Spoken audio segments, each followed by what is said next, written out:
Hello মিমি, এই যে মিমি,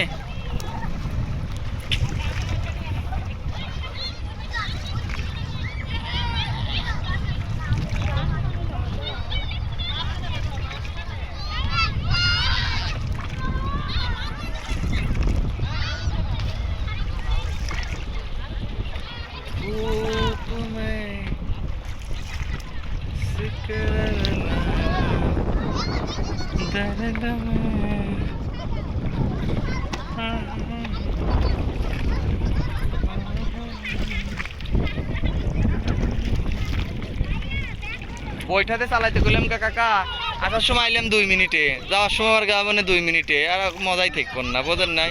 আসলাম এই জায়গায় খালি একটু দাঁড়া দুইটা ছবি তোলার লেগে। আর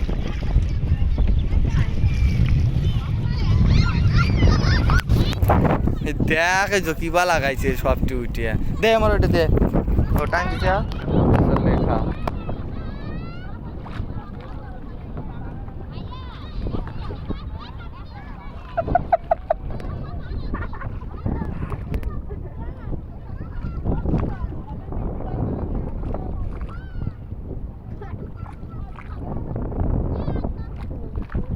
জায়গার নাম জানি কি কাকা, ভুলে গেলাম।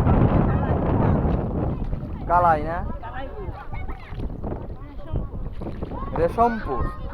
আমরা রেশমপুর এসেছিলাম, রেশমপুর মিল ভিটা। তো রেশমপুর মিল, হ্যাঁ রেশমবাড়ি, আচ্ছা রেশমবাড়ি মিল ভিটা।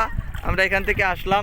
অনেকে এর আগে এসে এদিক দিয়ে অনেক বিনোদন, অনেক মজা নিয়ে গেছে, কারণ এই রাস্তাটা, এই যে এখানকার এই রাস্তাটা হচ্ছে আপনার অর্ধ নিমজ্জিত অবস্থায় ছিল, যেখান থেকে মোটরসাইকেল পায়ে হেঁটে আসা যেত। বিগত 4-5 দিনের অতি পানি বাড়ার কারণে এই জায়গাটা এখন ডুবে গেছে।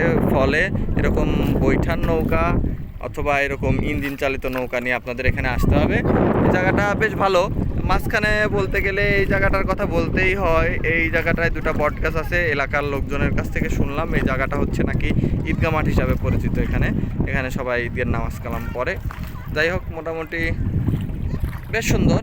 আমার বাড়ির পাশেও একটা বিল আছে, কিন্তু আমার বাড়ির পাশের বিলে এখানে এরকম যায় দাঁড়ানোর মতো, একটু ছবি তোলার মতো পজিশন নাই, কিন্তু জায়গাটা বেশ ভালো। এই যে আমার শালি, এই শালি, কালা শালি, এই যে আমার বউ কাকার পাশে বসে আছে। একটু তুমি বইটা বলবে নাকি, পারো না? হ্যাঁ,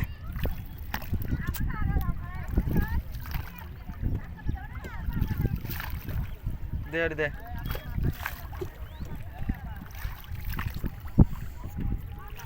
তোমাকে ফোন দিয়েছিল কখন আম্মু?